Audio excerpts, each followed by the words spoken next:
प्रिय दर्शकों, हम आपका ध्यान इस महत्वपूर्ण डिस्क्लेमर की ओर आकर्षित करना चाहते हैं। इस इंटरव्यू में हमारे अतिथि द्वारा व्यक्त किए गए विचार और मत उनके व्यक्तिगत हैं। ये आवश्यक रूप से हमारे यूट्यूब चैनल या संपादकीय टीम के दृष्टिकोण का प्रतिनिधित्व नहीं करते हैं। हमारा लक्ष्य एक ऐसा मंच प्रदान करना है जहां पसमानदा विषय से संबंधित विविध दृष्टिकोण प्रस्तुत किए जा सकें। हम विभिन्न विचारों को सामने लाने का प्रयास करते हैं, लेकिन इनका समर्थन या विरोध नहीं करते। आपके समय और सहभागिता के लिए हम आभारी हैं। यदि आपके कोई प्रश्न या चिंताएं हैं तो कृपया हमसे संपर्क करने में संकोच न करें। पसमानदा समुदाय का महत्वपूर्ण अंग होने के लिए धन्यवाद। सादर अब्दुल्ला मंसूर, पसमानदा डेमोक्रेसी। नमस्ते, आदाब। पसमानदा डेमोक्रेसी की इस खास पेशकश में आज एक शख्सियत से मिल रहे हैं जिनका कंट्रीब्यूशन न केवल इस देश को सुरक्षित बनाने में रहा है, बल्कि समाज को भी जागरूक करने में इन्होंने लगातार अपनी भूमिका का निर्वहन किया है। एक सजग नागरिक होने का इन्होंने दायित्व पूरा किया है। एयरफोर्स से रिटायर्ड अधिकारी और पसमानदा समाज के जुझारू कार्यकर्ता से हम मिल रहे हैं। आइए इनसे जानते हैं इनकी जो एक यात्रा शुरू हुई समाज को समझने की, समाज के लिए कुछ करने की, उसके बारे में जानते हैं। आप कब से पसमानदा आंदोलन से जुड़े हुए हैं? देखिए, वैसे तो मेरी पैदाइश एक गांव में हुई और वहाँ से एजुकेशन लेने के बाद हम पटना शहर आ गए और फिर कंपटीशन दे के इंडियन एयरफोर्स को ज्वाइन किया और 15 साल शॉर्ट सर्विस करके हम चले आए। तो हमारी मुलाकात 1995 में जनाब अली अनवर साहब से हुआ। वो भी स्ट्रगल कर रहे थे। वो एक पत्रकार थे और पत्रकारिता में महारत थी उनकी, लेकिन इसके बावजूद भी उन्होंने अपने पसमानदा समाज के लिए एक मूवमेंट शुरू किया। अब उस मूवमेंट में लोग जुड़ते गए और मेरी ये यात्रा 1995 से शुरू हो गई और ये कारवां चलते गया। हम लोग गांव-गांव घूमते रहे, कस्बों में घूमते रहे, फिर छोटे-छोटे शहरों में घूमते रहे। मैं आपको क्या बताऊं, यहाँ तक कि अमेरिका तक का सफ़र किया गया इस मूवमेंट के लिए। और अल्टीमेटली 1998 में अली अनवर साहब ने एक फॉर्मेशन किया पसमानदा मुस्लिम महाज का, जिसमें बिहार के पसमानदा के बहुत सारे लीडर, जो मैं सबों का नाम तो नहीं ले सकता हूँ, कुछ लीडरान का नाम याद है, जैसे अली अनवर साहब थे, डॉक्टर एजाज अली थे, मोइनुद्दीन शाकरी साहब मरहूम, वो भी थे जिन्होंने पसमानदा का नाम दिया था। तो ये मूवमेंट चलते रहा और हमारी कोशिश होते रही और उसके बाद स्ट्रगल होते होते गवर्नमेंट ऑफ इंडिया और बिहार को भी ये एहसास हुआ कि पसमानदा में जागरूकता बढ़ी है और अब ये लोग चुप नहीं बैठने वाले हैं। अपने हक और हकूक़ के लिए इनकी लड़ाई निरंतर चलते रहेगी। और इस नब्ज़ को पकड़ा माननीय नीतीश कुमार ने। और बिहार में जब लालू प्रसाद के रिजीम का डाउनफॉल हुआ तो एक नई सरकार आई, वो नीतीश गवर्नमेंट आई। और आने के बाद उसने ये समझा कि बेगर पसमानदों की ताकत के हम सियासत में सर्वाइव नहीं कर सकते हैं और मुख्यमंत्री बने रहना एक बहुत टफ चैलेंज होगा। तो उन्होंने अल्टीमेटली अली अनवर साहब को राज्यसभा का मेंबरशिप दिया। तो एक खुशी की लहर दौड़ी पसमानदों के अंदर कि भाई हम लोग इतना मेहनत किए तो गवर्नमेंट में हमारा एक स्टेटस बना और ये संघर्ष चलते रहा। चलते चलते हालात ये हुआ कि इससे दूसरे तबकों को बड़ी परेशानी होने लगी। सवाल ये नहीं है, हमारी लड़ाई किसी भी ग्रुप से नहीं है, वो अशराफ हों, अर्जाल हों या अजलाफ हों। हमारी लड़ाई जो है वो सत्ता की हिस्सेदारी की है कि हमें भी हिस्सा मिलना चाहिए। अब बताइए एग्जाम्पल के लिए कि बिहार में यादवों की आबादी 15%, मुसलमानों की आबादी 16 पॉइंट सम, लेकिन टिकट अगर यादव को 50 मिलता है तो मुसलमानों को 5 मिलता है और 5 में पसमानदा 0। ये क्या है भाई? ये तो तमाशा है। ये तो मतलब भेड़ को हाँकने वाला स्टाइल है कि भेड़ को जैसे हँका रहे हैं, हाँक रहा है और दौड़ रहा है, भाग रहा है। भाई हम लोग अगर सजग नहीं होंगे, अगर जागरूक नहीं होंगे तो हमारा अधिकार तो कभी भी नहीं मिलेगा। मैं आपको एग्जाम्पल बताता हूँ बिहार में कि बहुत ही मानिंद और नामवर लीडर बिहार के आरजेडी के जनाब अब्दुल बारी सिद्दीकी साहब, स्टेट इलेक्शन जब हुआ तो पसमानदों ने डिसीजन लिया कि भाई मुझे एक टिकट भी नहीं मिला और हम हाशिए पर जा रहे हैं, तो उन्होंने अपने घर से वोटिंग के लिए ही नहीं निकला। नतीजा ये हुआ कि सिद्दीकी साहब को हारना पड़ा वहाँ से। तो सवाल ये है कि इससे तो नुकसान पूरी मिल्लत को होगी। कारण ये है कि आप हक नहीं देंगे तो ठीक है, हम आपसे लड़ेंगे भिड़ेंगे नहीं, लेकिन हम चुप तो रह सकते हैं, हम साइलेंट हो गए। Vote is a very important चीज़, हमारा जो हक है वो वोट ही से मिलता है। यही सबसे बड़ा सिक्का है, यही तराजू का सबसे बड़ा बटखारा कहिएगा वो वोट ही है। और वोट अगर हम नहीं देने गए तो उसका रिजल्ट ये हुआ कि वो धाराशायी हो गए। तो इससे क्या हुआ है कि समाज में एक चेतना, एक जागरूकता पैदा हुई है कि नहीं भाई, they are also having some power. Pasmanda में भी एक पावर है और सलाहियत है, ऐसी बात नहीं है। अब क्वेश्चन कुछ और ये है जो सबसे इम्पॉर्टेंट है पसमानदों का प्रॉब्लम मेरे हिसाब से, कि एक्सपेक्टेशन बहुत ज़्यादा उम्मीदें हैं, महत्वाकांक्षी बहुत हैं, और पसमानदा आपस में ही लीडरशिप के लिए लड़ते हैं। सवाल ये है कि लीडर कोई टॉप लेवल का होगा तो एक ही होगा ना भाई, कोई एक टॉप लीडर होगा, उसके बाद ब्रांचेज होंगे। और लीडरशिप में ये भी कमी है, ये हिस्ट्री है। मैं तो आपको बता रहा हूँ कि मैं पंडित जवाहरलाल नेहरू को अपने आँखों से देखा है। पटना में आए थे, उस वक्त हमारी बहुत छोटी सी उम्र थी, मैं अपने अंकल के साथ आया था गांधी मैदान में और मैं उनको देखा। और पसमानदा के बड़े मशहूर लीडर हैं अपने टाइम के, जनाब कयूम अंसारी साहब, नूर अहमद साहब, इनका मैं अपने गांव में दरी बिछाया हूं। जो मीटिंग होती थी पसमानदा के गांव में आते थे जनाब कयूम अंसारी साहब, तो वहां हम लोग की बहुत खुशी होती थी कि भाई कोई हमारा नेता आया है। और उन्होंने बिहार में कई बार मिनिस्ट्रियल पोस्ट को हासिल किया और एक अच्छे मशहूर और काबिल लीडर जो है वो कयूम अंसारी साहब रहे हैं। तो प्रॉब्लम यह है कि हमारे यहाँ जनरेशन टू जनरेशन के लिए लीडरशिप नहीं तैयार होता है, ये थोड़ा मसला है। जैसे जो लीडर, अब जैसे हम लोग ओल्ड एज हो गए तो अपने नई पीढ़ी को हमको जनरेट करना होगा, उसको पुश बैक करना होगा, उसको समझाना होगा। तो उससे क्या होगा कि हमारी लीडरशिप कंटिन्यूटी रहेगी।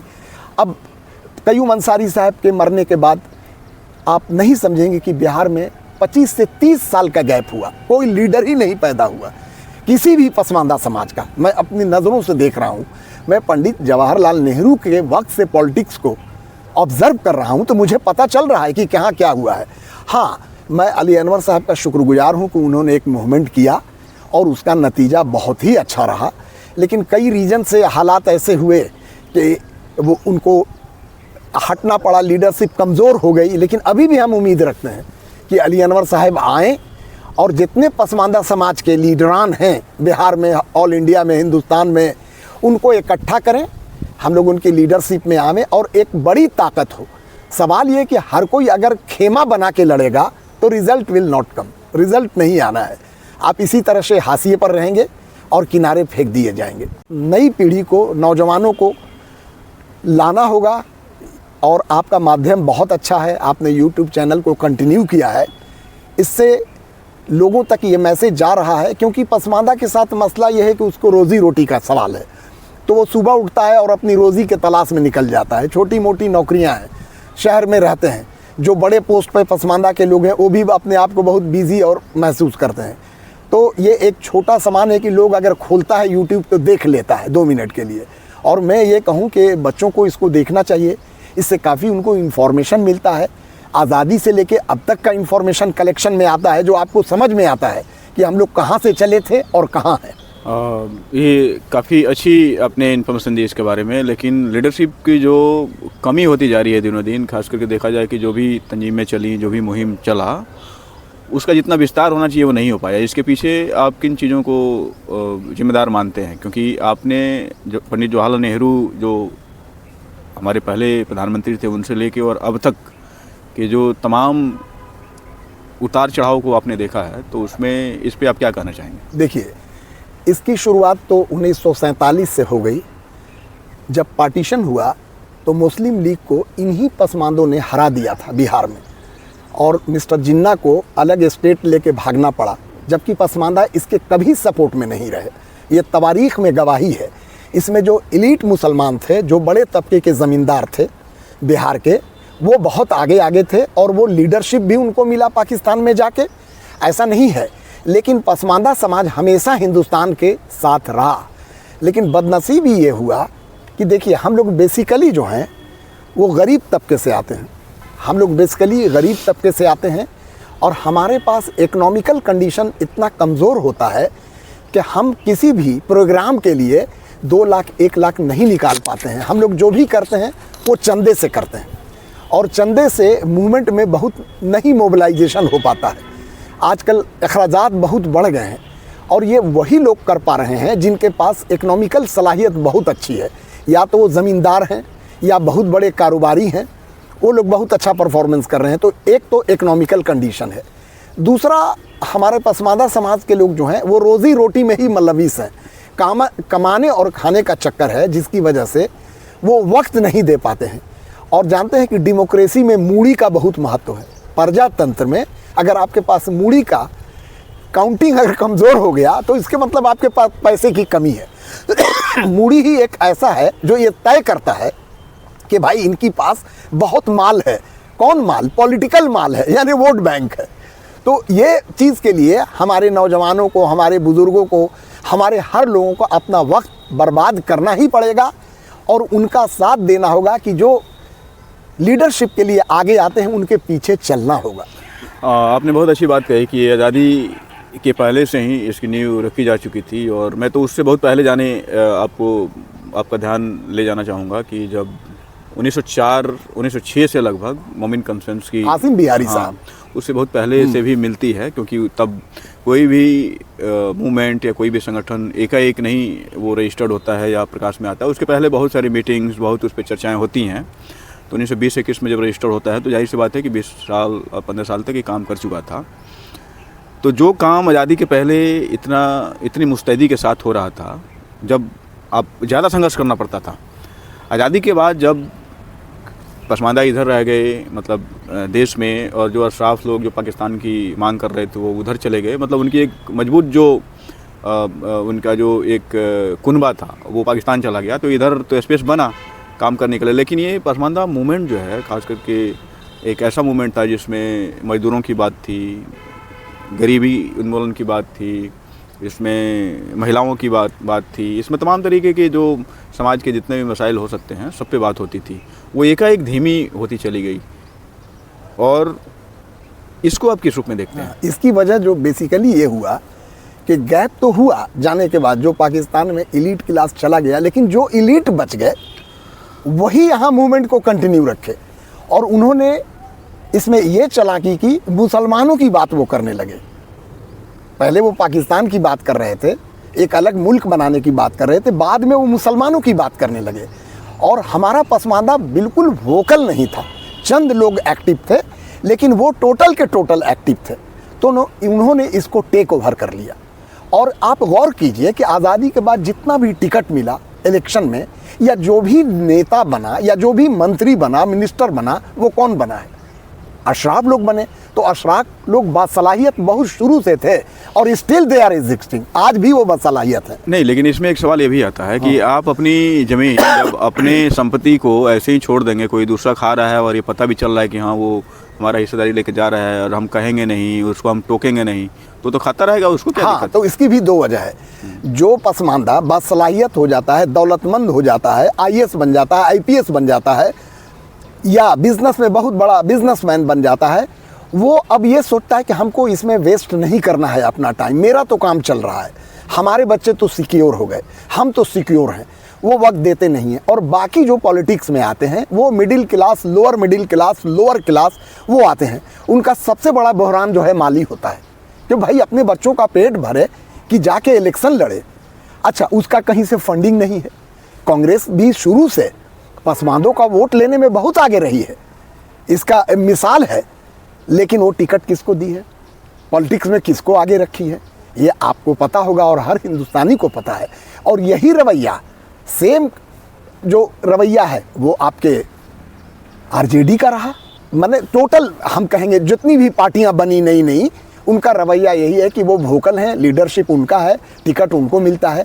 तो इसमें तो पसमानदों के बच्चों को समझना होगा कि हमारा फ्यूचर जो है डार्क हो रहा है। जब ये पता है कि आपकी हिस्सेदारी को किसी और को दे रहे हैं, आपका जो हिस्सा है, और आपको स्पेस नहीं दे रहे हैं, और फिर भी आप उससे कोई सवाल नहीं कर रहे हैं, तो फिर तो ये आखिर ये क्या, इसको क्या कहा जाए? अब देखिए, मेरा अपना ओपिनियन है कि politics become a business, politics become a business, ये एक बिजनेस हो गया है।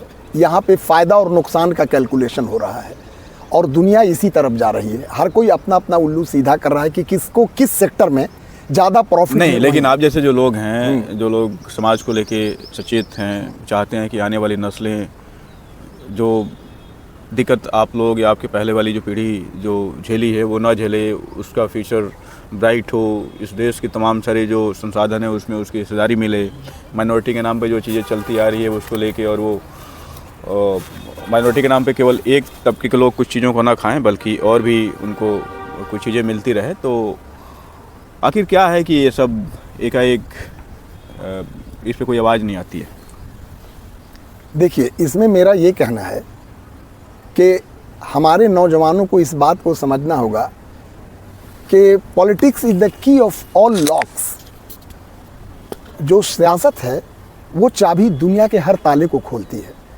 ये समझाना पड़ेगा जो लीडरशिप में आगे हैं, और समझा के उनको ये कहना पड़ेगा कि भाई देखो, तुम तो रोज़ी रोटी कमा रहे हो, सब कुछ पा रहे हो, लेकिन तुम्हारा जो फ्यूचर है वो दोनों लेके चलना है। दोनों लेके ये चलना है कि तुम अगर पढ़ाई कर रहे हो तो अपने पढ़ाई पे फोकस करो, लेकिन सियासी शऊर जो बोलते हैं कि पॉलिटिकल अवेयरनेस, ये बहुत ज़रूरी है रखना। और हम हर नौजवान को ये मैसेज देते हैं कि पॉलिटिकल अवेयर रहें। आप जिस फील्ड में हो, जहाँ हो, आपको ये सोचना है कि हमारी तरक्की में सियासत का बहुत बड़ा योगदान है। हमारी आवाज़ कौन उठाएगा? अगर हमारे लीडर पैदा नहीं हुए तो हमारे लिए कोई आवाज़ नहीं उठाएगा। आज कुछ हमको अगर नॉलेज है सियासत का, तभी तो मैं कुछ बोल रहा हूँ, कुछ आवाज़ उठा रहा हूँ। ठीक है, मेरा अपना मंच नहीं है, मैं मिनिस्टर नहीं हूँ, लेकिन सोशल मीडिया से ही तो मैं मैसेज दे रहा हूँ आपको।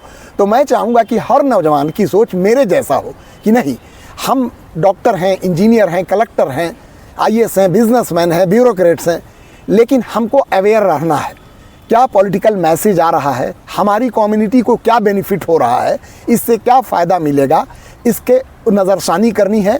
और जो भी सियासी मूवमेंट हमारे लोग करते हैं उनके साथ शाना बशाना खड़े रहना है, उनको माली मदद करना है, उनको अपना कीमती वक्त देना है। यही असल कामयाबी का रास्ता होगा।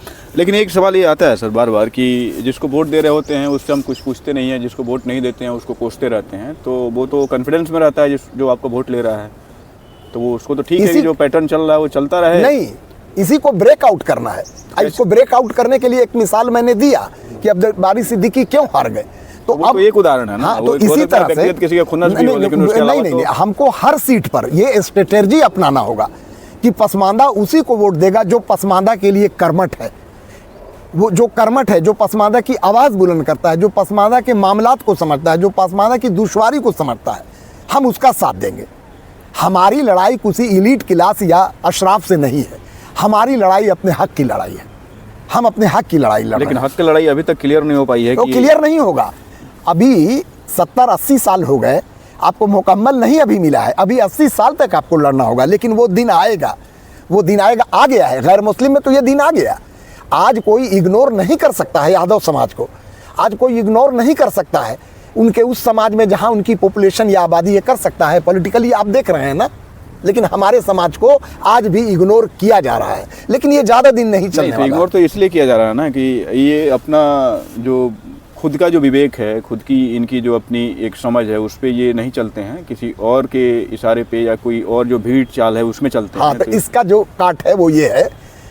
आप इस बात से हाँ, हम सहमत हैं। और इसका स्लोगन मैं ये दे रहा हूँ, एक रोटी कम खाएंगे लेकिन अपने बाल बच्चों को पढ़ाएंगे। ये एकदम मैसेज जाना चाहिए हर पसमानदा को कि हम एक रोटी कम खाएंगे और अपने बच्चों को पढ़ाएंगे। जिस दिन पसमानदा इस फॉर्मूले पर चलेगा, दुनिया की कोई ताकत नहीं है जो पसमानदा मूवमेंट को रोक सके, और पसमानदा अपनी हक को लेकर रहेंगे और आप लोगों की कोशिश रंग लाएगी। आप इसी तरह से मेहनत जारी रखें। आपको कैसा लगता है कि 90 से लेके आज तक, क्योंकि जब से पसमानदा मूवमेंट की शुरुआत होती है, 95 ले लीजिए, 98 ले लीजिए, जब से बना है तब से लेके और अभी तक की जो यात्रा रही है, उसमें आप कितना उतार चढ़ाव देखते हैं? पहले का फेज ठीक था या अभी का फेज ठीक है पसमानदा आंदोलन के संदर्भ में देखा जाए तो? अगर रियलिटी देखा जाए तो जब तक हमारे senior leaders like Qayyum Ansari साहब जिंदा थे, गुलाम सरवर जिंदा थे, तब तक पसमानदों की हिस्सेदारी और उनकी फलाह बहबूदी बहुत बेहतर तरीके से हो रही थी। उनके डेथ के बाद चूँकि लीडरशिप खड़ा नहीं था तो बहुत बुरा हाल रहा, और 90 के बाद से हम अब तक देख रहे हैं कि बहुत ज़बरदस्त उतार चढ़ाव हुए। उसका रीज़न यह है कि हम अभी तक चैलेंजिंग नहीं बने हैं उन लोगों के लिए। अब हमारी लड़ाई अब इनसे नहीं है कि अशराफ ये कर रहे हैं वो कर रहे हैं, नहीं, हमारी लड़ाई अब पार्टियों से शुरू होनी चाहिए, क्योंकि ये एक बेकार का मैसेज अब मैटर रह गया है। हमको पार्टी से ये क्वेश्चन करना है कि कंसोलिडेटेड वोट पसमानदा इंक्लूडिंग मुस्लिम आपको तभी मिलेगा जब मेरी आवाज़ उठाइएगा, मेरी हिस्सेदारी दीजिएगा। मैं मिसाल देता हूँ आरजेडी, जिसकी आबादी 15% यादवों की, और हमारी आबादी मोर देन दैट 16% समथिंग। लेकिन अगर 50 यादव को टिकट मिलता है तो भाई मुसलमानों को 5 मिलता है, और 5 में 1 मिलता है पसमानदा को, 4 अशराफ को। तो ये तो बेईमानी चल रही है। तो ये बेईमानी तो ये सवाल कभी किया है किसी ने? वैसे राजद को तो सारे मुस्लिम का मतलब ये है कि जो अशराफ जहाँ वोट करता है वहीं पसमानदा वोट करता है। वो तो बैक चलता ही है पीछे उसका। तो सवाल ये है कि ये आवाज़ तो उठाना ही पड़ेगा, मंचों से उठ रहा है आज। हम तो कौन उठाएगा? पसमानदा के जो लीडर है वो भी इस सवाल को नहीं उठा रहा है? नहीं, लीडर को उठाना होगा। हम तो मैसेज दे रहे हैं ना, हम सोशल मीडिया पर बोल रहे हैं, इस तरह से उनको मंच पे बोलना होगा, उनको पार्लियामेंट में बोलना होगा। तो वो तो जिस पार्टी के होते हैं उस पार्टी की बात करते हैं, और फिर उनको और दूसरे किसी से मतलब नहीं होता। फायदा उनको क्या मिलता है? फिर भी तो दूध के मक्खी की तरह निकाल के फेंक दिए जा रहे हैं। अपना इंटरेस्ट है ना, अपना इंटरेस्ट के चलते वो नहीं बोलते हैं। जिस दिन हम इंटरेस्ट नहीं रखेंगे, जैसे मुझे कोई इंटरेस्ट नहीं है क्योंकि मुझे एमएलसी बनना है, एमएलए बनना है, nothing, I don't want anything, लेकिन हम आवाज़ उठाएंगे, हम बोलेंगे। तो इसी तरह से हमारे लीडरों को लेकिन दिक्कत है ना सर कि जैसे आप बोलेंगे तो आप एक इंडिविजुअल के रूप में बोलेंगे, और लीडर होता है वो एक कलेक्टिव जो लोग हैं उनका चुना हुआ है। तो लीडर से बुलवाने क्यों नहीं बुलवाते हैं? हमारे समाज के लोग जो भी इस तरह की आवाज़ उठाएंगे, ये मैसेज तो लीडर के कान में भी जाएगा ना। अब मैं एक अकेला बोल रहा हूँ, इस तरह से अगर सैकड़ों बंदे बोलने लगेंगे तो इसका तो इम्पैक्ट पड़ेगा कि भाई अब आवाज़ उठ रही है, लोग डिमांड कर रहे हैं। कहाँ इम्पैक्ट उठ रहा है? अभी तो जैसे आप आवाज़ उठा रहे हैं, या फिर जो भी लोग कह रहे हैं कि नहीं हमारा लीडर अभी तक जो रहा है वो हमारे लिए कुछ नहीं किया, हमारी आवाज़ नहीं उठाई, तो खताक ये बोलने वाले लोगों के ऊपर आरोप लगा दिया जाता है कि ये तो मुस्लिम को तोड़ रहे हैं, ये भाजपा के एजेंट हो गए। सब जिस बोल दिया भाजपा के एजेंट उठाना है उस हद तक नहीं उठाते हैं, लेकिन आवाज़ उठा रहे हैं। हमारे अली अमर साहब ने पार्लियामेंट में क्वेश्चन उठाया था, आर्टिकल 341 जो रिजर्वेशन अभी तक नहीं दिया दलित मुस्लिम्स को, तो आवाज़ें तो उठ रही हैं। एजाज अली साहब ने उठाया, और भी हमारे बहुत सारे लीडर हैं जो मंच पे उठा रहे हैं। अभी भी ये मूवमेंट चल रहा है, आर्टिकल 341 को लागू किया जाए, इसकी आवाज़ उठ रही है। अच्छा, ये 341 जो दलित मुस्लिम के आरक्षण से संबंधित है, लेकिन इसके साथ साथ जो राष्ट्रीय स्तर पे बिहार ने एक एक्सपेरिमेंट किया जिसमें पिछड़ा और अति पिछड़ा के तहत अधिकांश जो पसमानदा जातियाँ हैं उसको कवर किया है, उसका बेनिफिट भी मिला है, बेनिफिट मिला है, उनके जीवन इससे कहीं इनकार नहीं किया जा सकता। तो इन चीज़ों को लेकर राष्ट्रीय स्तर पे क्यों नहीं एक डिबेट खड़ा हुआ? और ये तो कोई रोका नहीं था। तो अली अमर साहब ने ऐसा बात क्यों नहीं किया उन्होंने, जबकि वो इसी पार्टी से आ रहे थे जो पार्टी इसको सपोर्ट करती है? तो आप क्या इस मुद्दे पे उनकी जो समाज के प्रति जो समर्पण है या उनका एक विजन है उसको किस रूप में देखते हैं? नहीं, उन्होंने तो कोशिश किया है। मैं उनका डिबेट भी सुना हूँ पार्लियामेंट में, उन्होंने 341 पर भी किया है। और जो भी मान लीजिए कि जिसमें धार्मिक एक पेज फंसा के रख दिया गया है, तो हम कोई जरूरी नहीं है कि जो चीज़ फंस गया उसी में मुलझे रहें। नहीं, वो तो नहीं है। इतर जो चीज़ें हैं उस पर भी बात हो सकती थी, लेकिन उस पर इन्होंने एक बार भी नहीं की। तो कैसे माना जाए कि ये जो पसमानदा का नैरेटिव है अशराफ के बरक्स में या माइनॉरिटी के पैरेलल चलाने वाला, तो ये तो कहीं ना कहीं माइनॉरिटी के जो नैरेटिव था उसी को मजबूत करते रहे हैं। देखिए, नहीं बोलना भी अपने आप में कहीं ना कहीं पसमानदा भी आवाज़ उठाएगा तो वो माइनॉरिटी का ही नैरेटिव हो जाता है, क्योंकि वहाँ जो रहते हैं टोपी दाढ़ी वाले, तो आम जनता, आम लोग यही समझते हैं कि दीज ऑल आर मुस्लिम्स। वो पसमांदा हो या अशराफ हो, नैरेटिव उठाना पड़ेगा, और उठने से मुसलमान ही होता है अल्टीमेटली। नहीं, बिहार के संदर्भ में तो इन चीज़ों को नहीं देखा जाना चाहिए, क्योंकि बिहार में तो 78 से ये चीज़ें जो है वो बिल्कुल क्लियर है। और लोग समझते हैं कि अगला कौन है, पिछड़ा कौन है, और जाहिर सी बात है कि पिछड़ा जो है वो सब पसमांदा है और वो और मज़ेदार बात ये देखिए कि नीतीश कुमार ने भी कैटेगराइजेशन किया दलित में भी किया, आप देख रहे होंगे। तो उनको मुस्लिमों भी कर देना चाहिए था कि जो मुस्लिम इस क्लास में हो इसमें रहेंगे, लेकिन प्रॉब्लम यह है ना कि वो सेंट्रल से अप्रूव्ड नहीं है, तो करके भी क्या कोई मदद नहीं कर सकते हैं। तो ये तो चलते रहेगा, संघर्ष जारी रखना होगा। नहीं, जारी रखना होगा, लेकिन सही दिशा में जाना चाहिए। और आपसे एक सवाल जो मैंने पूछा था तो उसका अपने मूल्यांकन मुझे लगता है कि वो चीज़ें स्किप हो गई। मैं फिर एक बार दोहराना चाहता हूँ कि 90 से लेके अभी तक, क्योंकि 90 एक ऐसा दौर है जिसमें पूरी दुनिया बदल रही थी, मूवमेंट हम ग्लोबलाइज हो रहे थे और एक विश्व एक गांव के रूप में तब्दील हो रहा था। तो तब से लेके अब तक इसमें जितने भी आंदोलन रहे हैं, चाहे वो दलित आंदोलन हो, महिला आंदोलन हो, आर्थिक संपन्नता, आर्थिक विपन्नता को लेके जो बातें हों, है ना, बेसिक बाज़ार की जो बातें हों, वो सब कुछ अपने अपने रफ्तार से आगे बढ़ा और चीज़ें किया। पसमानदा आंदोलन को आप आज कहाँ पाते हैं कि जहाँ वो शुरू हुआ था, बीच में किन कारणों से रुका और फिर अभी जो रफ्तार पकड़ा है उसके पीछे क्या कारण है? बीच में बहुत सारे कारण थे रुकने के। अली अनवर साहब के लीडरशिप में बहुत सारे ऐसे नेता थे जो बहुत महत्वाकांक्षी थे, जो बहुत कुछ एक्सपेक्ट करते थे, उनको नहीं मिला। आप स्पष्ट बोलिए, क्योंकि जनता के पास मैसेज जाना चाहिए। ये बहुत सारे लोग रुष्ट होके चले गए। तो सवाल यह है कि किसी न किसी को तो आपको लीडर मानना ही होगा। आप लीडर नहीं मानिएगा, अपना सेल्फ इंटरेस्ट में आप स्प्लिट कीजिएगा, आप टूटिएगा तो आपका मूवमेंट कमजोर होगा।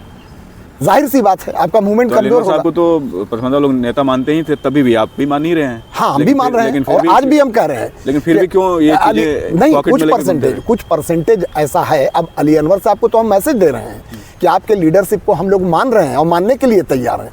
अब जितने पसमानदा के ग्रुप्स बने हैं, उन ग्रुप्स के अपने अंदर में लाइए, बात कीजिए लोगों से, और बात करने के बाद फिर नए जोश के साथ ऐसी क्या चीज़ है अली अनवर साहब के अंदर कि उनके असफल होने के बाद भी आप उनसे संवाद और उनके पीछे ही चलना चाहते हैं? आप आगे क्यों नहीं चलना चाहते? मैं अली अनवर साहब को बहुत करीब से जानता हूँ और मैं इसमें दावे के साथ करता हूँ, कह सकता हूँ कि वो पर्सनली तौर पे बहुत ही ईमानदार हैं, बहुत डेडिकेटेड हैं, डिवोटेड हैं। ऐसा कुछ नहीं है। तो डेडिकेटेड और ईमानदार बता रहा हूँ बहुत ओपनली। उस्मान हलाल खोर साहब हमारे साथी थे। उनके मेहनत से वो माइनॉरिटी कमीशन के मेंबर बन गए। हमारे साथी थे रफ़ीकुर रहमान साहब, वो कमीशन के मेंबर बने। तो सवाल ये है कि अली अनवर साहब जितने ग्रुप के नेता थे, क्या सबको फिक्स कर सकते थे कहीं? It is possible? ये नहीं मुमकिन है।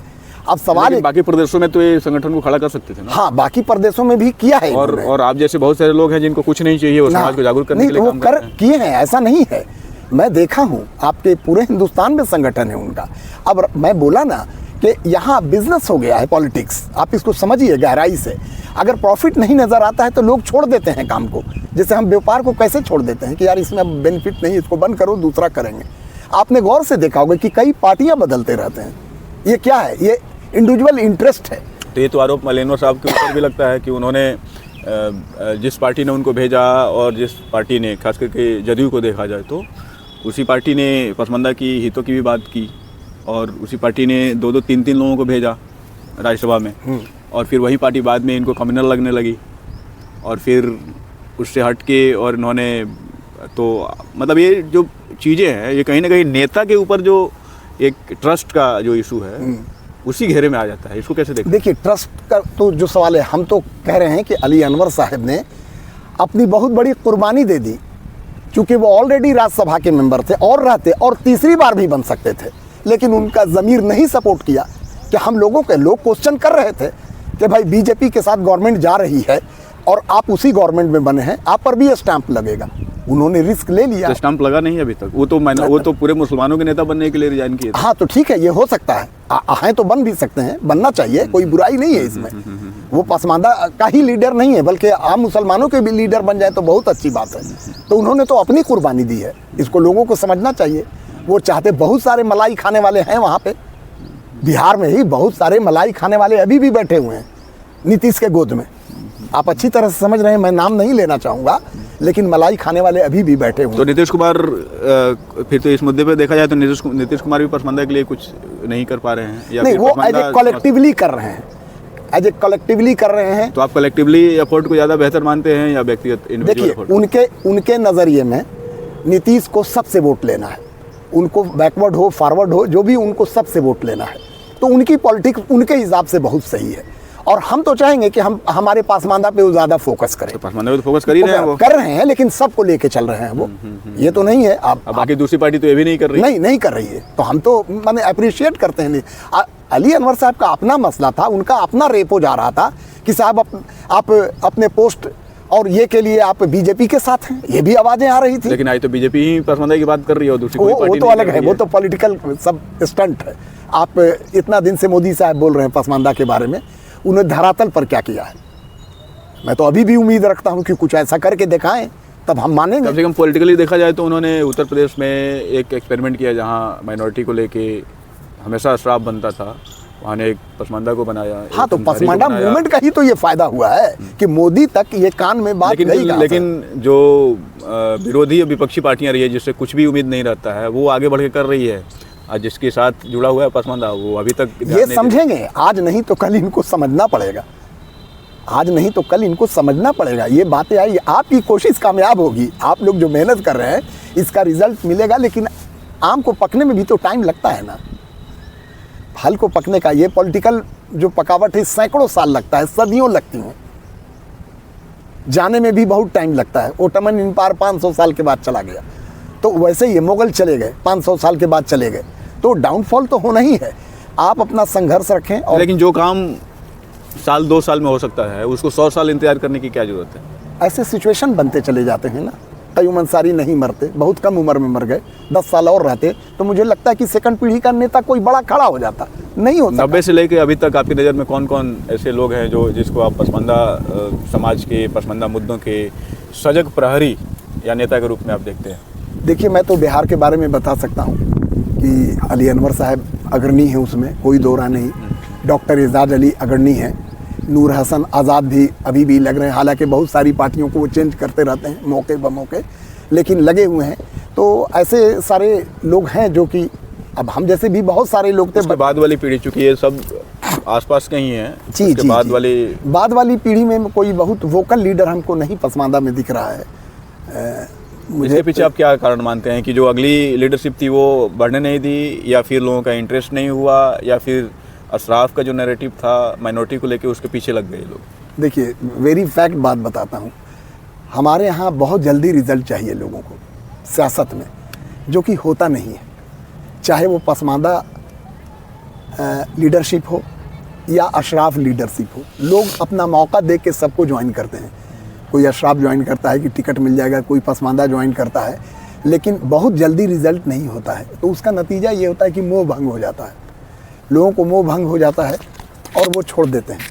लेकिन उनके अंदर एक लालच कहिए या इंटरेस्ट कहिए या जज्बा कहिए कि वो फिर आके पॉलिटिक्स में जुड़ जाते हैं किसी दूसरे से।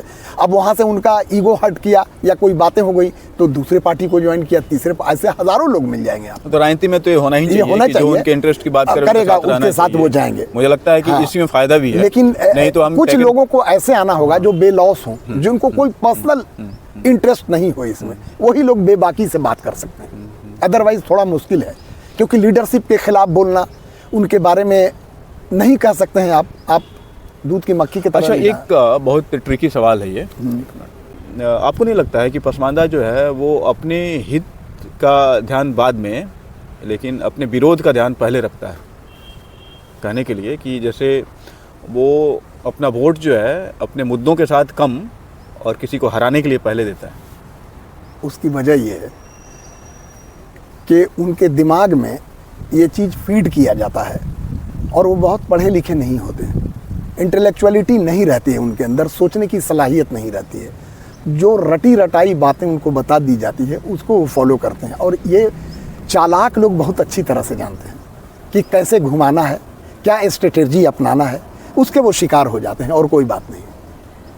बिहार को ही संदर्भ में लिया जाए, बिहार में पिछले दिनों एक वीडियो वायरल हो रहा था जिसमें नेता प्रतिपक्षी जो तेजस्वी जी हैं वो गए हुए हैं और किसी एक मौलाना को लेके और कह रहे हैं कि पूरे माइनॉरिटी के ऊपर हमला हो रहा है। उस पर आप क्या कहना चाहेंगे? वो किस तरीके से उसको घुमाया जा रहा था?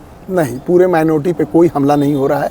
ये सब इंडिविजुअल इंटरेस्ट की लड़ाई है अपने अपने जगह पर। अब उसको पॉलिटिकल माइलेज लेने के लिए कोई घुमा के बोले तो वो अलग बात है, वो नहीं बोलना चाहिए। लेकिन पढ़े लिखे जो इंटेलेक्चुअल लोग हैं, जो पॉलिटिकल अवेयर हैं, वो इन सब बातों को समझते हैं, इसमें कोई दम नहीं है। तो उसका प्रतिकार क्यों नहीं करता है पसमानदा समाज, और ये क्यों नहीं कहता है कि भाई आप क्यों होस्टाइल कर रहे हैं चीज़ों को? नहीं, तो हम तो देखा, प्रतिकार देखा। नूर हसन आज़ाद का स्टेटमेंट आया था इस पर कि ये घड़ियाली आंसू है और ये सब फालतू की बातें हैं, ऐसा कुछ नहीं। सब कोई अपना अपना वोट बैंक। तो क्या आप इसको इस रूप में देख रहे हैं कि पसमानदा यूनाइट हो रहा है तो इससे अशराफ जो है वो डर रहा है? नहीं, डर नहीं रहा है, और वो अपना डर नहीं रहा है, वो बचाने के लिए वो डरने वाले नहीं, वो डर नहीं है उनको। उनका जो इम्पैक्ट पड़ रहा था पॉलिटिकल समाज में, वो इम्पैक्ट घट रहा है, उनकी वजन घट रही है, उनका वेट लॉस हो रहा है, समझ लीजिए।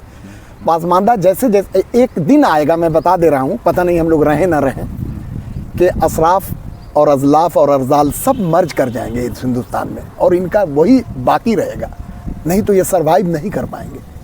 तो मर्ज तो किया ही है, अशराफ तो अपने अंदर सबको मर्ज किया हुआ है, कह रहा है भाई तो मुस्लिम नहीं, हम merge is not a bad thing, bad is that कि शेयर दो अकॉर्डिंगली, हम सब भाई एक साथ मर्ज हो जाएं, और बड़ा भाई कहे कि हम बड़े हैं तो हमको जो है ना 20% ज़्यादा हिस्सा चाहिए ज़मीनवा में, अब बीच वाला को इतना कम और छोटका को और कम दे, तो वही लड़ाई है यहाँ पे। तो अभी भी देखिए कि माइनॉरिटी जितने इंस्टीट्यूशन से खास करके, आप तो चीज़ों को बेहतर जानते हैं, इसके डिबेट चलते रहा है और अभी भी चल रहा है, उसमें अभी भी ये हिस्सेदारी देने के लिए तैयार नहीं है। वो देंगे, चूंकि तो अभी वही पूंजी लगाए हैं, वही कॉलेज खोले हैं, वही खड़ा किए हैं, तो उनको ये लगता है कहाँ से पूंजी हो गया, ये तो माइनॉरिटी कमीशन और तमाम वो तो फंड लेते हैं ना, लेकिन आगे तो वही न रहते हैं, आगे आगे तो जो आगे आगे रहता है ना, वो तो अपना मुनाफा ज़्यादा निकालता है, तो ये भी टूटेगा। आप बहुत जल्दी एक्सपेक्ट नहीं। और हिस्सेदारी के सवाल वाले पे जैसे दलित लोगों का ये कहना है कि भाई हमारी हिस्सेदारी जो सरकार हमें दे रही है तो उसमें से हम ले रहे हैं, और जो माइनॉरिटी के नाम पे जो चीज़ें मिली हुई है, जो मिलती है, तो उसमें से पहले आप अपनी हिस्सेदारी लीजिए, उसके बाद से इधर क्लेम कीजिए। इसको आप कैसे मानते हैं? नहीं, वो गलत है। गलत इसलिए है कि हम भी आप ही के कैटेगरी में आते हैं। आप माइनॉरिटी कह के हमको उसमें नहीं ढकेल सकते हैं। हम अगर दलित हैं तो दलित हैं, हम अति पिछड़ा हैं तो अति पिछड़ा है तो पिछड़ा है, तो उसमें हिंदू मुसलमान नहीं होना चाहिए, उसमें जो है ईमानदारी होनी चाहिए। और बाकी नहीं, जैसे माइनॉरिटी और मेजॉरिटी वाला जो डिबेट है ना, हाँ, तो जैसे वो कहते हैं कि चलो मेजॉरिटी है तो मेजॉरिटी में हम तो इनसे, ब्राह्मण से, जो प्रकाष्ठ है, उनसे हम तो अपनी हिस्सेदारी ले रहे हैं, और इसी तरीके से जो फंडिंग, जो बजट जो एलोकेट किया जाता है माइनॉरिटी के नाम पे, तो माइनॉरिटी के नाम पे जो बजट दिया जाता है तो उसका केवल अशराफ लेता है और आप उधर से कुछ लेते नहीं है। और आप दो वजह हैं। हाँ। दो वजह ये है कि वो कोलोबरेट करके दे देता है फंड, सब जोड़ जाड़ के। अब जोड़ जाड़ के फंड देता है तो जो कौमें एक्टिव हैं, जो फॉर्म को फिलअप करना जानती हैं, ये माइनॉरिटी क्वेश्चन है वहाँ, ये नहीं स्पेसिफिक नहीं है कि कैटेगरी दलित या कैटेगरी, हाँ अत्यंत पिछड़ा में मिलता है उनको, वो हक तो नहीं ले जाते हैं ना जनरल मुस्लिम। तो हमने तो एक ही स्लोगन दिया शुरू में ही कि एक रोटी कम खाओ, अपने बाल बच्चों को पढ़ाओ, पहला यहीं से बीमारी खत्म होगा, अदरवाइज कोई ऑप्शन नहीं है। आप बुनियादी तौर पे अच्छे हो जाइए, चेतना आप में आ जाए, आप में सोच आ जाए। आप अभी क्या एक मैसेज देना चाहेंगे सर, क्योंकि अभी की जो पीढ़ी है वो नौजवानों की पीढ़ी है, चाहे वो अगड़े की हो, पिछड़े की हो, पसमानदा की हो, अशराफ की हो, और जाहिर सी बात है कि आपके पास एक बहुत बड़ा अनुभव है समाज परिवर्तन को लेके, नौकरी पेशे को लेके, सरकारी नीतियों को लेके, तो आप खास करके पसमानदा जो यूथ हैं, जिसको पसमानदा या अशराफ जो भी हो, हिंदू या मुस्लिम हो, उसको एक खास तरीके के ड्राइव, उसको फोर्स उसको ड्राइव करती है, तो उससे, उसके ट्रैप से बचने के लिए आप क्या संदेश देना चाहेंगे? हम ये संदेश देंगे कि समाज के जो भी लोग हैं वो अपने बच्चों को स्कूलिंग प्रॉपर तरीके से करें, 2 रोटी कम खाएं और पढ़ाएं। जब पढ़ेगा तो बच्चे को सेंस आवेगा। और नौजवानों को ये कहेंगे कि ग्लोबली दुनिया बहुत छोटी हो गई है। अमेरिका में कुछ होता है तो पता चल जाता है पटना में कुछ होता है तो अमेरिका में पता चल जाता है। तो आप पढ़े लिखे लोग हैं तो आप फोकस सिर्फ फिल्मी दुनिया और उन चीज़ों पर ही मत कीजिए। आप फोकस एजुकेशन के मूवमेंट क्या चल रहा है, पॉलिटिकल मूवमेंट वर्ल्ड में क्या हो रहा है, कहाँ लड़ाइयाँ हो रही हैं, कहाँ डेवलपमेंट का काम हो रहा है, कहाँ वरूज हो रहा है, कहाँ जवाल हो रहा है, इस पर फोकस कीजिए। पॉलिटिकल के साथ में आपको सोशली एक्टिव रहना होगा, क्योंकि जो पॉलिटिक्स घूमता है ना, वो सोशल इनजस्टिस, जस्टिस, इसी के इर्द गिर्द आके घूमता है। अब गाज़ा ही एक एग्जाम्पल है कि उसका पॉलिटिक्स दुनिया में इम्पैक्ट कितना घूम रहा है, कोई कैसे नचा रहा है, कोई कैसे नचा रहा है। तो हमारे यूथ ये ऑब्जर्व कर रहे हैं, तो हमने बोला ना कि बेसिकली प्रॉब्लम है एजुकेशन। अशराफ, लेकिन गाजा वाले इशू को देखा जाए, गाजा और फिलिस्तीन, ये सब चीज़ों को लेके, तो उस पर तो एक इंटरनेशनल जो चीज़ें बनी हुई है और जो उसको लुक आफ्टर करने के लिए जो चीज़ें बना है वो तो देख ही रहा है। तो उसको लेके जो पॉलिटिकल पार्टियाँ अलग अलग तरीके से जो इंस्टिगेट करती है, उसको लेके आप क्या कहना चाहेंगे? देखिए, उनका अपना इंटरेस्ट रहता है। अब डोनाल्ड ट्रंप है, उनका इंटरेस्ट ये है कि वो जनता से वोट लिए, तो जनता को खुश करने के लिए उन चीज़ों को इम्प्लीमेंट करना चाहेंगे कि हमारा जनता खुश हो, हम आगे भी पीएम बने।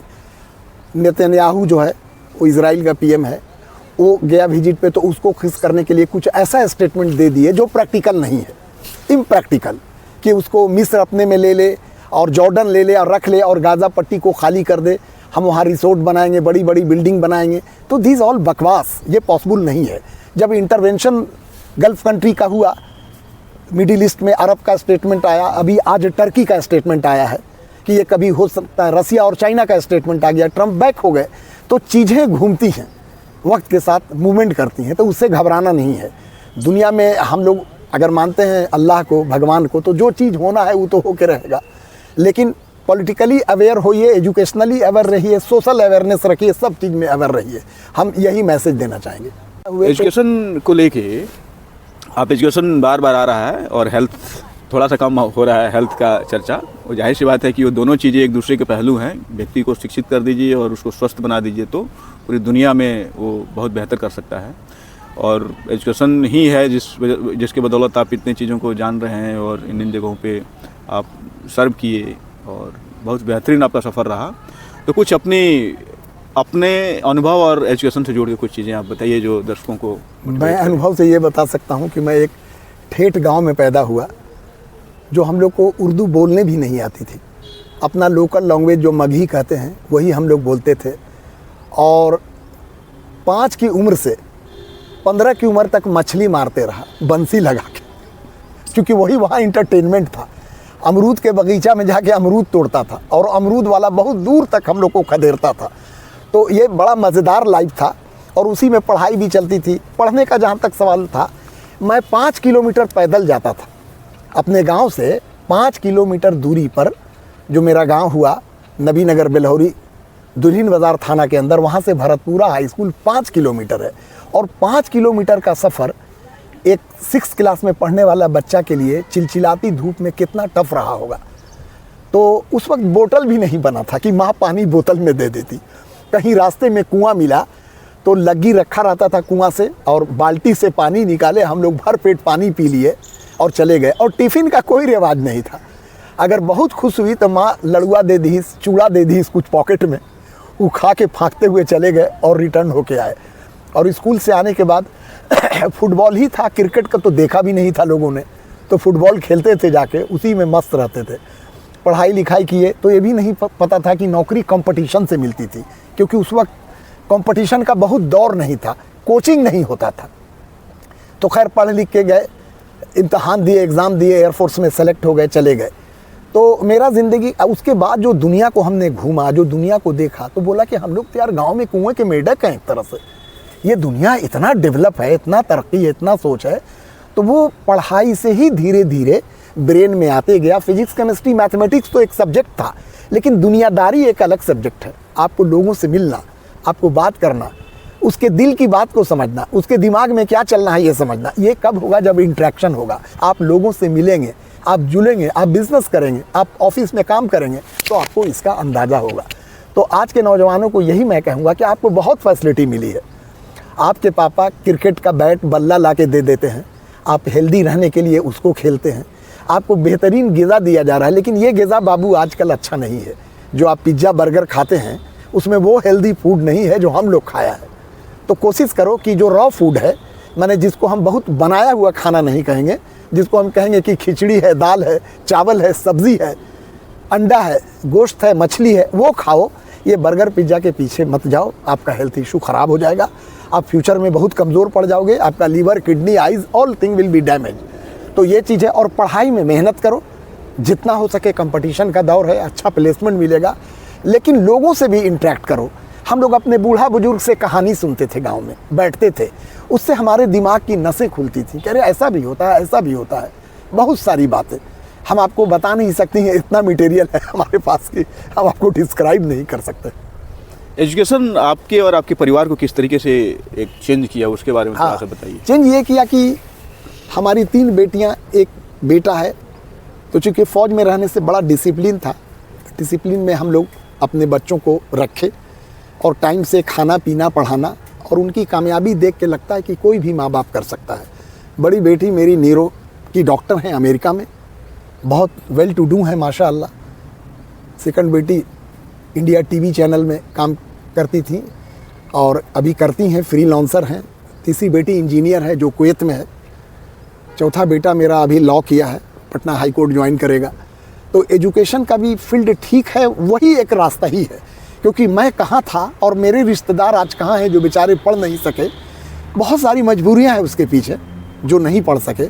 लेकिन मैं अपने रिश्तेदारों को, अपने भाइयों को यही सजेस्ट करता हूँ कि यार एक रोटी कम खाओ लेकिन अपने बच्चों को पढ़ाओ। तुम पढ़ाओगे तो ये एक ऐसा चाबी है जो सब ताला तुम्हारे घर का खोल देगा। जितनी दुर्दशा है, जितनी गरीबी, जितनी परेशानी, जितना प्रॉब्लम है, सब सॉल्व करेगा और अपने रिश्तेदार, अपने समाज को भी तुम मदद कर सकोगे। तो मेरा आखिरी मैसेज यही है अपने लोगों से, जो भी मेरी आवाज़ को सुन रहे हैं, कि आप किसी भी हाल में अपने बच्चों को तालीम से दूर मत कीजिए थोड़े से लालच में कि 200 और 400 कमा के ला के देगा बेटा। वो बेटा अभी देगा, बाद में वही बेटा आपको लात मार के भगाएगा भी, इसलिए कि उसको शऊर नहीं आपने दिया। आपने उसको 10 रुपया दिखा दिया कमा के, लेकिन आपने वो शऊर नहीं दिया, वो सेंस नहीं दिया कि माँ बाप को कैसे इज्जत दिया जाए, समाज को कैसे इज्जत दिया, समाज में किस तरह से रहा जाए, कैसे एडजस्ट किया जाए। ये आपको एजुकेशन ही दे सकता है। इस देश में कई सारी चीज़ें राजनीतिक से भी प्रेरित होती है और समाज से भी होती है। जिसमें अभी शिक्षा की बात हो रही है तो पसमानदा का एक अधिकांश तबका है वो मदरसे में जाता है, जो ग्रामीण परिवेशों में या फिर जो मुस्लिम बहुल इलाके में खास करके। तो मदरसा एजुकेशन को आप किस रूप में देखते हैं और इसमें किन किन चीज़ों की सुधार की ज़रूरत है? देखिए, मदरसा एजुकेशन बुनियादी एजुकेशन है और चूँकि गांव में बहुत सारी बिल्डिंगें गवर्नमेंट की नहीं रहती थी तो मदरसा तो किसी के घर में भी कायम हो जाता था।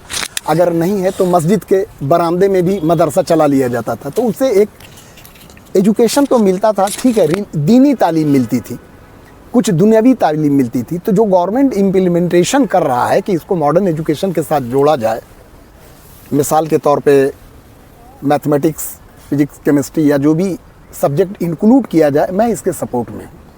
इससे पसमानदा गरीब समाज को एक एजुकेशन फ्री मिलेगा और इसके बहुत सारे फ़ायदे हैं।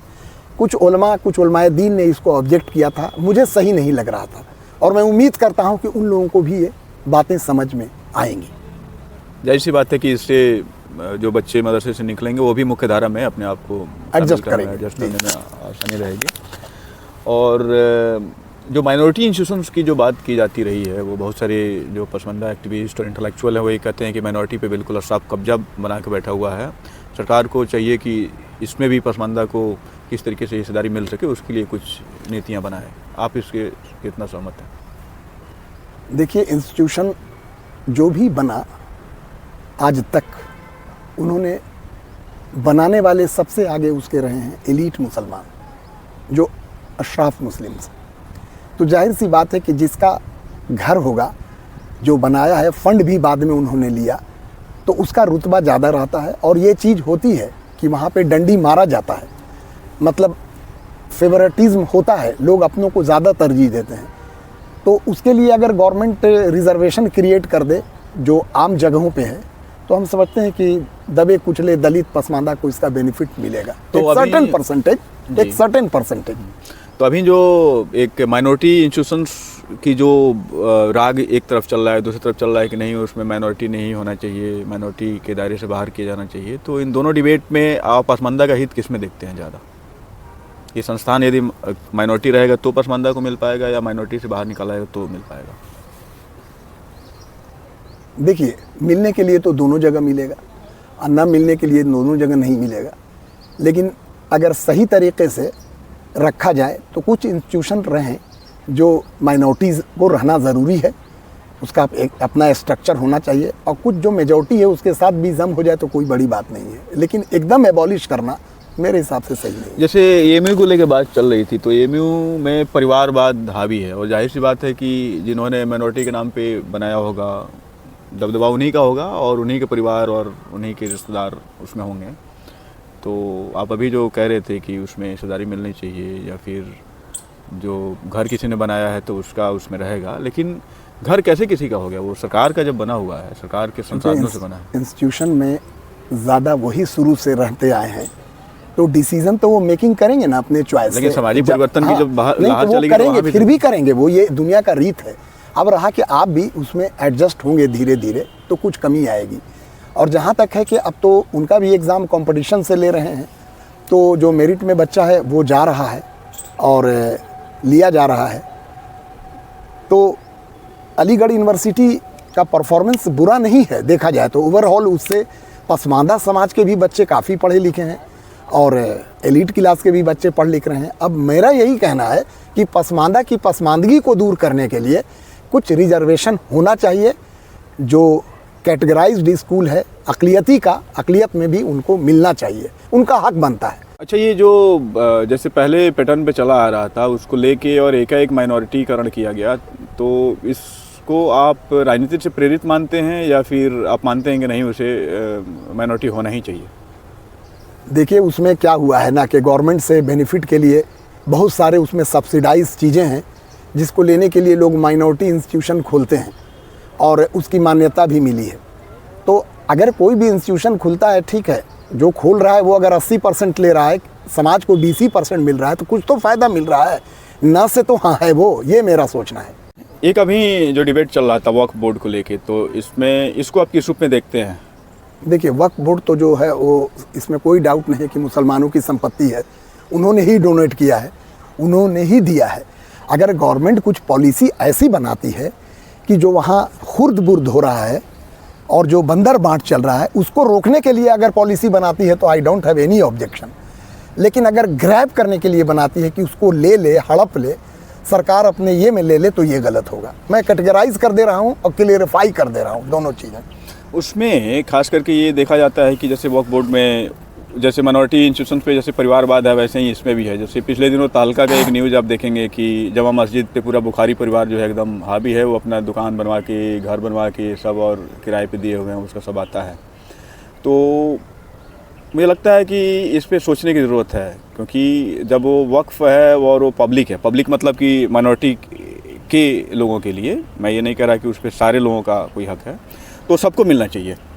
और सबको मिलना चाहिए मतलब ये है कि जो विद इन माइनॉरिटी जैसे पसमानदा हैं और जो भी माइनॉरिटी, हाँ माइनॉरिटी है, उसको जो भी माइनॉरिटी नहीं, मुस्लिम माइनॉरिटी, क्योंकि से वही जी मुस्लिम माइनॉरिटी, तो उसको लेके कुछ आपका है कि उसमें इसको लोकेट करने के लिए कैसे क्या? देखिए मैं वही बोला कि जो भी फैमिलीज़ को वक्फ बोर्ड का ट्रस्टी बनाया जाता है, देखभाल करने के लिए बनाया जाता है, वो चोरी करने लगता है, इसमें कहीं कोई दो राय नहीं है। गांव का जो मौलाना है जो कलेक्शन करता है, मस्जिद का देखभाल करता है, वहाँ चोरी होती है। मैं आपको बता रहा हूँ ये ह्यूमन एरर है। अब इसको रोकने के लिए एक कमेटी अलग से बनना चाहिए जो उसको ऑब्जर्व करे, मॉनिटर करे। हालांकि उसको भी मिला के पैसा खिला के लूटते हैं लोग, ये एक बड़ा टिपिकल मसला है। ये इसको मतलब ये नहीं है कि 2 दिन में ये दुरुस्त कर लिया जाएगा, ऐसा कुछ नहीं है, ये पॉसिबल नहीं है। अभी पसमानदा समाज के जो लोग हैं उन लोगों को इसमें जो वक्फ बना हुआ है, वक्फ बोर्ड का जो कमेटी बनी हुई है, खासकर संसदीय समिति है, इसमें इन लोगों को बुला के इन लोगों से कई राय लिए गए, ये सब चीज़ें, इसको किस रूप में देखते हैं? ये बहुत अच्छी बात है, कम से कम उनको होश तो आया कि राय लिया जाए और इनका भी मलविस हो, इसमें ये भी एडजस्ट करें। ये तो सरकार के इंटरफेयर से ही हुआ है। हाँ, तो बहुत अच्छा काम किया है सरकार, हम अप्रिशिएट करते हैं। ये तो बहुत पहले होना चाहिए था, लेकिन कांग्रेस उनके ग्रिप में था, कांग्रेस कभी इस पे ध्यान नहीं दिया। ये अप्रिशिएबल काम है बीजेपी का। और इसमें लेके जो बाकी जो चीज़ें होती आ रही है, अभी भी देखिए कि कांग्रेस, चूँकि अधिकांश जो पसमानदा लोग हैं अपने, वो सबसे ज़्यादा तो वोट कांग्रेस को देते रहे हैं। और कांग्रेस अभी भी लेके इनके किसी भी तरीके का, इनके चाहे वो सामाजिक हो, चाहे राजनीतिक हो, या इनके जो शैक्षणिक हो या आर्थिक हो, इस पर किसी चीज़ पे वो बात करने के लिए तैयार नहीं है। तो कांग्रेस की दुर्गति भी देख रहे हैं आप। उसका कारण ये भी तो एक बहुत बड़ा है कि अब पसमानदा भी जाग गया है बहुत हद तक उनकी दुर्दशा में। लेकिन एंटी कांग्रेस तो उसका मूव रहता नहीं है ना। एंटी कांग्रेस मूव नहीं रहता, पसमानदा का इसलिए कॉन्फिडेंस में रहता है वो कॉन्फिडेंस में है, लेकिन अल्टीमेटली नुकसान तो खा रहा है कांग्रेस। चैलेंजिंग तो है उसको तो खुल के आना ही पड़ेगा सपोर्ट में हर तरह से, इनकी बातों को भी मानना पड़ेगा। जो जिस प्रदेशों में कांग्रेस सरकार है, वो चाहे तो इनके लिए कुछ चीज़ें वो करके दिखा सकती है कि भाई देखो हम केंद्र में आएंगे तो हम करेंगे। हाँ, जैसे नीतीश जी ने करके दिखाया, वैसे स्टेट कांग्रेस को चाहिए करना। अगर नहीं करेंगे तो उनका कंसिक्वेंस भी भुगत रहे हैं लोग, उनको भी पता चल रहा है। अब चीज़ें वो पहले वाली बात नहीं है, अब बहुत अवेयरनेस हो गया है। आपको ये नहीं लगता है कांग्रेस ये मान के बैठी हुई है कि जितना भी बीजेपी विरोध जो वोट होगा वो मेरे पास तो आना ही है? नहीं, ऐसा नहीं है। उसको भी पता चल गया है कि उतना वोट से मेरा काम नहीं होने वाला है, उसको बैलेंस करके चलना होगा। और बैलेंस हो जाएगा। वी हैव टू वेट, हम लोग को कुछ इंतज़ार करना होगा। चीज़ें बहुत दुरुस्त हो रही हैं। बोला ना कि आप लोग जो ये अवेयरनेस ला रहे हैं पब्लिक में, इसका असर पड़ रहा है।